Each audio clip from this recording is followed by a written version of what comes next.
Welcome back to IMF-World Bank Week at the Atlantic Council. I'm Josh Lipsky, Chair of International Economics at the Council, and I am so pleased to be joined for today's conversation revisiting the Plaza Accord with Saleha Mohsin, Senior Washington Correspondent at Bloomberg. Saleha, welcome back to the Atlantic Council live from the IMF. So great to be here. So we have 30 minutes, which is not really enough time to talk about the past, present, and future of the dollar, but we're going to do our best. Let's start with the past. I have heard more about the Plaza Accord in the last 6 months than I think I heard in the last 6 years. Can you just explain for those who haven't been following it as closely as you have, why there's so much interest right now in this deal between G5 countries going back to the 1980s? Well, people should always be interested. It's a great piece of economic history for the country. It all took place in the 1980s, but it's all come up again because first we had Scott Bessons before he was Treasury Secretary when he was serving as an advisor to Donald Trump on the campaign trail, giving speeches about a new golden age for the country, reshuffling the world order, and talking a lot about currency policy. Now, he has a bit of a history in where markets meet government policy from his time at Soros in the 90s and his participation in Soros breaking the pound in the early 90s. But it all accelerated in November when a couple of days after Trump won the election, an almost unknown economist named Stephen Myron wrote now well known. Yeah. He's now chair of the CEA inside of the White House, the Council of Economic Advisors. Myron wrote a 40-page paper for his previous job, Hudson Bay Capital. He was meant to be an thought leader, provide different options, academic thinking, and serve a different client than the President of the United States at the time. And he wrote this paper, and in it, he goes into depth about a potential new type of Plaza Accord.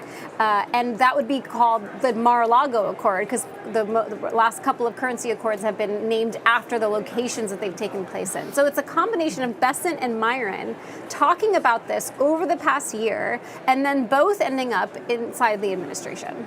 Okay, so let's go in, and you do this so well in your book, Paper Soldiers, actually what happened at the Plaza Accord, because it wasn't all solved in 1985. There had to be follow-ups, and I think some of this history is getting glossed over as we talk about this new Mar-a-Lago Accord that you described. Absolutely. It was a secret meeting. Not all of George Bush's cabinet knew at the time that there is going to be a Plaza Accord, there's going to be a meeting, but James Baker, who was the Treasury Secretary at the time, he collected a group of G5, France, the UK, East, or was it one of the German portions, West Germany, sorry, and came together to work on the dollar. It had just gotten out of control. There was protectionist cries across Congress, manufacturing sector in the U.S. and farming. They were all upset. They needed to try to find a way to rein in the dollar. They came together and they were able to do that.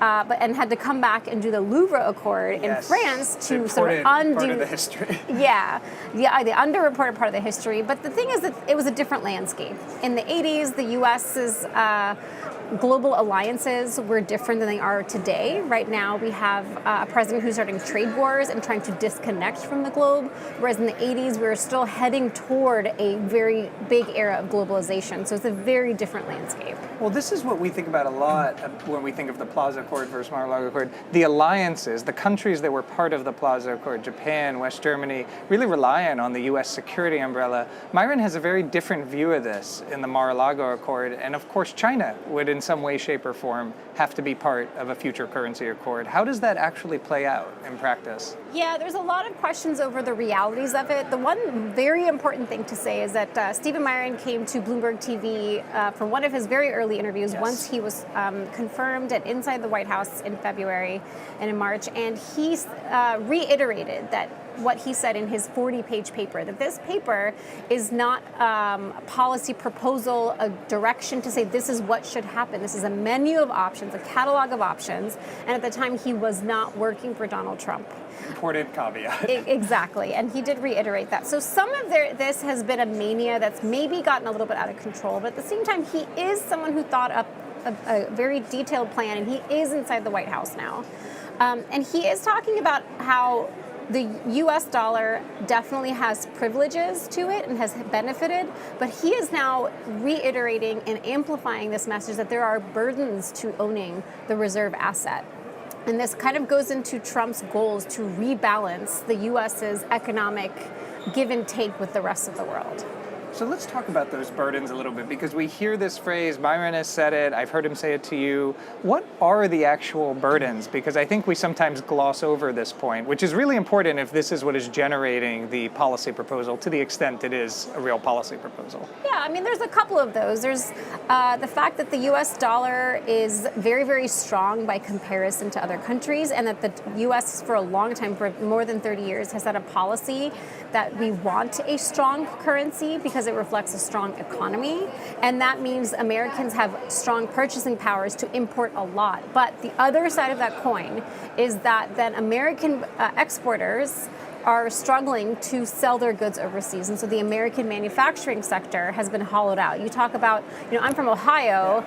It's not the golden belt or the shiny belt. It's called the rust belt because the factories have closed down and rusted and people have lost their jobs. So here's what I always think about, because Myron talks about this, and I think you described it really well in terms of some of the cost of having the world's reserve currency.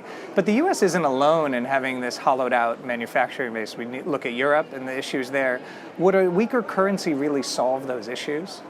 No, it's one component to a broader plan, as we're seeing with Trump. A weaker currency may take the edge off some of the economic pain that they're seeing. The other thing that Myron talks about is that there's a lot of other countries who are able to subsidize certain sectors and also manipulate their own currencies, and the U.S. has kind of traditionally turned the other way to kind of ignore some of those ongoings. And that has become a burden as well, because that is making it harder for where in the little areas where there are green shoots for the American manufacturing sector, those other forces then start to pull back. So let's play this out for a second, because you had this podcast with Myron and you asked him this question about how realistic is this, and he said menu of options, and you said, well, maybe 26, and he didn't say no. How could this play out, just theoretically? Trade wars develop. Is there any conceivable way where you get the range of countries needed, including China, to the table, whether it's at Mar-a-Lago or anywhere else? I mean, it is way too soon to say. My expectation was that Treasury Secretary Scott Bessent would spend this year on tax reform, and maybe the second year in his term in office focus on currencies, maybe a Mar-a-Lago Accord. But we're seeing now that yes, not tax reform, but a tax bill is definitely a key component, but he is spending a lot of time on trade. Probably more than he anticipated. Absolutely, getting this 90-day pause in effect, and then negotiating with all these countries and being sort of a center part of that. So we have to see where we end up as we're entering 2026. Where is the global economy? Where is U.S. economic growth? And where are alliances after this shift? Can you just talk historically how big a shift this is to even be talking about a weaker currency? It's not the administration's policy. We've certainly never heard President Trump say this. But clearly, Myron, Vice President Vance, I think there are people in the administration who believe this. And that is ahistorical over the past several decades. Yeah, absolutely. It has been a shift. We did see Janet Yellen did not come out and support the strong dollar policy. She did not bring that back, even though Larry Summers was openly, vocally, before she took office, saying that the next Treasury Secretary for Biden should. One thing that we're seeing a lot is this talk about American credibility sort of losing its sheen, and how there's a flight away from the U.S. rather than American assets always being this golden child that everyone wants, and there's a flight away. Absolutely, but I will say that while some of the terror and hysteria around that is definitely warranted, it's only been 3 weeks since Liberation Day, and 3 weeks is not enough to know if a currency or a country's stature in the world has irreversibly been damaged. There's a lot of gray area there. We're seeing that, at least as of right now, Trump does not have an intention to fire Fed Chair Powell. That has feeds into boosting credibility and showing that the democratic values of the country remain strong: rule of law, independent agencies, press freedoms, things like that. The other element is that we don't know yet how foreign investors reacted. We don't have Treasury International Capital data about this period, but also we don't know what's going to happen. Yes, right now it's a flight from this traditional safe haven. Treasuries and the dollar are moving in directions that they don't usually move, kind of against economic theory. But if there is a crisis in some pocket of the world, are people going to then turn to the U.S. as the safe haven in that moment? That is when I'm going to say, okay, now we have a data point we can look at. So it's a little too soon to say the dollar's time is over. Okay, so I think this is important. Saleha Mohsin not calling the end of the dollar here at the IMF based on 3 weeks of chaos and volatility. Fair enough. These things take years. On the other hand, we're at the IMF. I think a lot of Geeta Gopinath, she's first deputy managing director here, she's written a lot on the history of currency reserves. Sometimes you don't realize the change is underway until decades later, and then you look back. So you mentioned geopolitical shock or some kind of crisis, and then a flight to the dollar is one thing you'd look for. What else are you looking for in the months ahead to say, yes, this is something more fundamental going on, or no, this was an instant market reaction to Liberation Day? Yeah, I think Gopinath is absolutely accurate that you can't know in the moment. It's when you look back that 5 years ago, that was the day that things really started to come apart. And in my book, I talk about how actually February 2022 might be that moment when the Biden administration imposed historic, massive economic sanctions on a G20 country, on Russia. But the other data points that I'm looking at are the key pillars that make the dollar the reserve asset. And that is not just what investors and traders are saying, and not even necessarily what's going on with tariffs themselves. That is rule of law. Are court systems intact? Does the public have trust in its government? How is the Supreme Court handling some of the ways that the president is interacting with it? Does the central bank maintain its sort of pristine and very valuable independence? Press freedoms, it's all part of the democratic fabric of the nation. All of that feeds into what the dollar is today. I think that's so well said, and you also say this in your book about democracy being the underpinning for the reserve currency status. It's important to think about it because we can get into the macroeconomic weeds, but there are broader things at play here. Some of those are also being challenged, but none of it just happens overnight. What countries' currencies stand to benefit? We've had a lot of conversations. I know Bloomberg just had a story out today about the euro, but it's a complicated story in terms of whether investors in other countries are looking to move money into the euro. Absolutely. I think the world is conditioned to want a currency that's backed by a government, which maybe rules out Bitcoin and some of these other currencies that are important in the broader landscape, but maybe not quite reserve asset quality. A lot of people talk about the euro. They don't quite have the depth of debt instruments that people have been conditioned to expect from a reserve asset.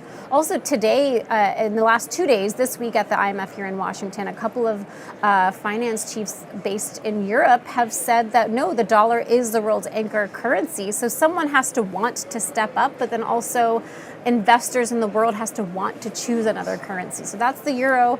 Then people talk about the Chinese yuan, but it does not. They still have capital controls. They don't quite have the transparency.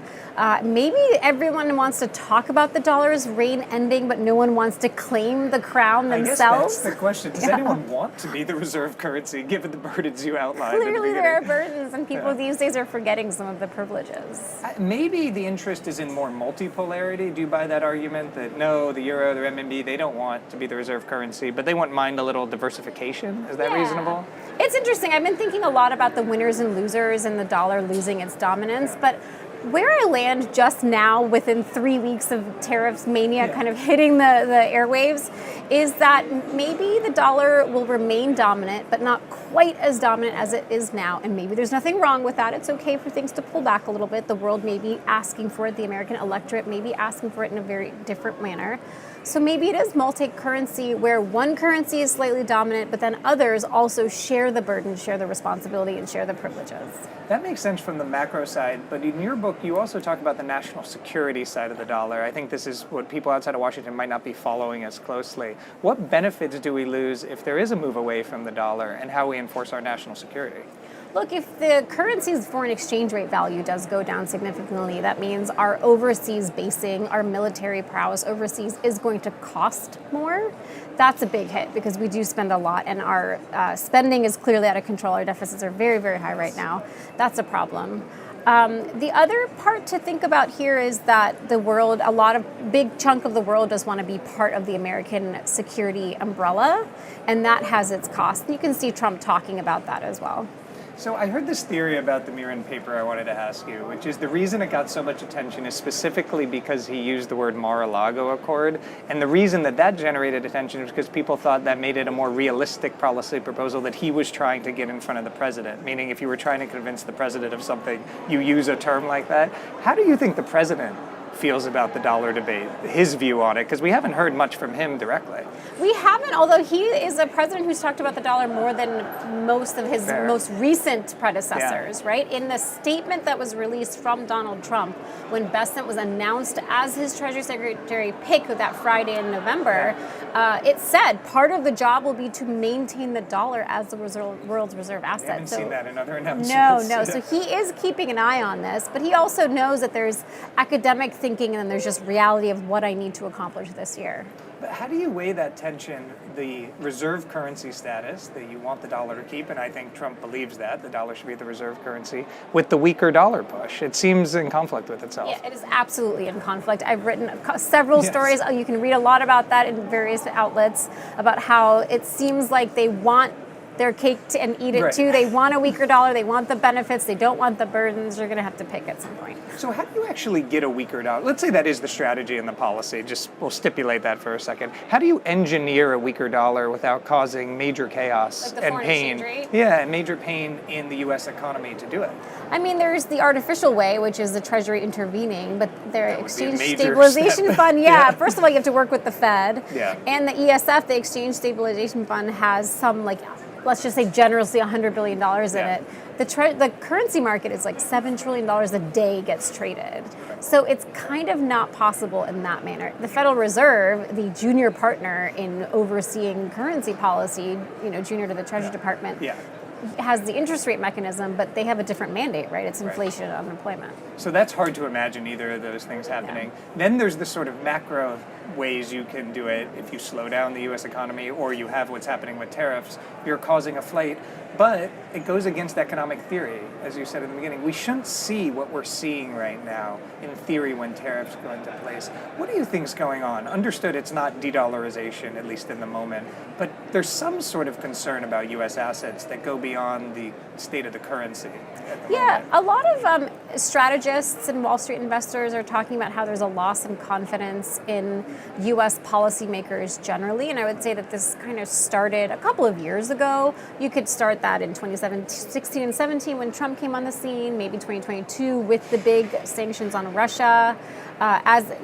The thing to remember is that the U.S. is the trendsetter, but not the only one that has turned toward populism. It's a global trend. It started, maybe went big in the U.S. It may not have started in the U.S. And the Trump turned the Republican Party into a protectionist party, but also the Democratic Party.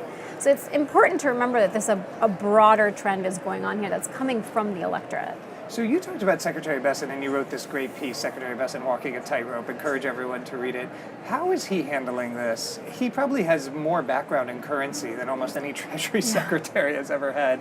Do you have a good read of his views, how he's balancing the Mnuchin view of the world with maybe the view he came into the office with? Yeah, he's being judicious with his comments so far. He's not afraid to go out and say that we have a strong dollar policy. We are seeing that he does a lot of work behind closed doors, addressing different markets concerns and bring them to the White House and to the Oval Office as needed.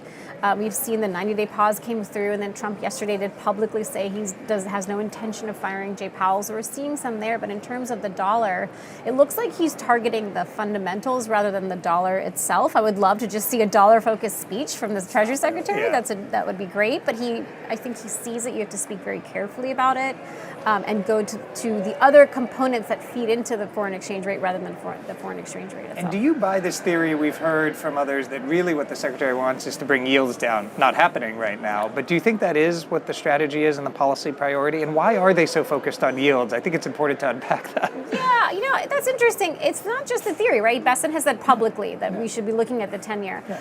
I kind of wondered, we published this at Bloomberg, if the reason for that is to be able to show the president that you can't target the Federal Reserve and interest rates because it's the executive branch, and the independence of the central bank is very important. So you think it would be a signaling? Exactly. Yeah. Within the purview of the executive branch and Treasury is you can talk about the tenure, and maybe that's the way to bring borrowing costs for average Americans. The tenure is mortgages are track the tenure, our auto loans, student loans, credit card debt all track the tenure.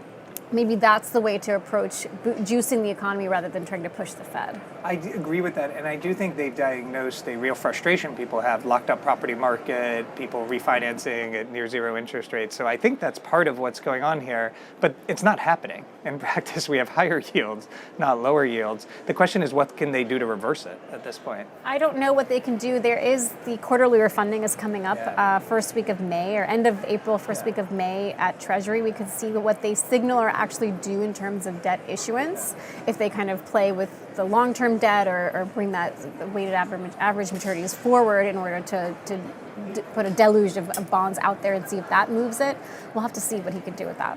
So you covered Treasury in the first Trump administration. Could you just tell people who maybe weren't following us closely back then how different this administration is, Treasury on the financial side on dollar, than the first administration? Because I think we've all memory holed a little bit. Yeah. Secretary Mnuchin and how far we've come in 6-7 years. Yeah, a lot of people like to compare Stephen Mnuchin and Scott Bessent, and I think it's a little unfair because within the 100-day window of that first term, everyone thought Stephen Mnuchin is going to tank markets and this isn't going to work and he's going to be awful and he's going to be out of a job soon, he's going to get fired or he's going to quit, whatever, or be impeached. And we're hearing those kinds of things about Bessent, and then everyone says, well, he's not as great as Mnuchin. I'm just thinking, we all thought this about him too. We say this every time someone is in power in any party, whether it's MAGA or not MAGA, liberals, Republicans, Democrats. It is a little bit different, though, I will say. It's, Trump came in and with his team with 4 years of governing experience and then 4 years to think about it. And you can see that he is moving much faster on certain things, where even it seems like maybe Bessent didn't want him to move quite as aggressively and quickly on trade the way he did. And it seems like Secretary Bessent, especially after Liberation Day, when the bond market really reacted, he kind of found his footing in some way. And again, early days, but we will see. Yeah, whether it was that he found his footing or he thought, I've got data now to show you that what I had been saying is what I had been saying for a reason. But he has to deal with Peter Navarro. I mean, it's a different administration of people around him than it was the first time. So absolutely. He went in with winning the Electoral College and the popular vote and Congress. So we started with 1985. I know we have 5 minutes left. I just want to go back a little further because we are at the IMF and think about the history of the dollar as a reserve currency, going back to the founding of these institutions. Do you think Americans appreciate what it means to be a reserve currency? We're almost 100 years of reserve currency status, and I just wonder that broader sweep of what role this country and its currency plays in the global economy, because we are experiencing some kind of disruption to that system, whatever shape it takes. I don't think, I don't think the average American should be thinking about currency policy the way you and I do, Josh. We can talk about it for hours. But they do. Every individual American in some way is touched by the privilege that we get from the reserve asset. It is why our home mortgage rates are as low as they could be right now, right? But maybe they don't think about currency policy or monetary policy or fiscal policy, but they see the reality in the economy and in their household budget in front of them. And if they're struggling with jobs and then they see that there's a narrative about jobs being shipped overseas, that's what economic populism is, and that's what we're seeing that's bubbled up. Yeah. So we've only talked a little bit about the Fed. You mentioned junior partner on currency. It's the only time the Fed's the junior partner on anything. Yes. But on the dollar, you're 100% right. Treasury owns it, but of course the Fed has a role to play. Where do you think Chair Powell comes at this? And do you think this will play into the selection of the next Fed chair with Powell's term up in May 26th, a year from now, essentially? Yeah, right now I think Jay Powell is probably relieved that he's not about to be, there's no attempt to fire him. Today, at least, as of yesterday's news. It'll be interesting. I do kind of, if I'm going to wager a bet, the dollar is going to come into any conversation for the next Fed chair. It did. I reported a lot in 2017 and 18 what the interviews for different candidates for Fed chair and the other Fed board slots, what those were like with the president, and he would ask at various times questions about the dollar and the interest rate mechanism that feeds into the foreign exchange rate. I would imagine it's going to come up again. And then it's going to be down to whoever takes that job. Let's say Powell makes it to 2026, keeps his job, Trump chooses a Fed chair. The reality of the Fed having independence from the executive branch is just as important as the perception of it. And this person is going to have to convince people that I am doing, raising, lowering, whatever, signaling, not because the president who chose me and gave me this job with Senate confirmation told me to, but because this is what I think I should I think that's such a key point, because we need to look not just to who he picks, but the announcement around the pick, the Senate confirmation hearing, because all that will come into play if the president starts saying, I picked this person because I believe he or she is going to be someone who lowers interest rates. It's going to affect the perception, if not reality. Especially if he's on Truth Social saying, thank you for listening to me and lowering rates. It's hard to imagine we're talking about issues of central bank independence here in the US, but it is real, it is live, and we're going to confront it over the year ahead. Two final questions. One, you mentioned crypto. Is there any role digital currency plays in this space, whether it's crypto or stable coins, maybe, where we have dollar-backed assets more broadly? I think it's an important asset. I think I always remember reading about how when the dollar was turned into a paper currency that wasn't backed by gold or metal in the 1860s, but became backed by faith and credit of the United States, it was considered immoral to do that. So let's not call any new financial instrument crazy. This is a good history lesson. Yeah. So I think it's good that it's in the mix. I just don't see it as a reserve asset, but it is absolutely valuable to the economy. Okay, final question.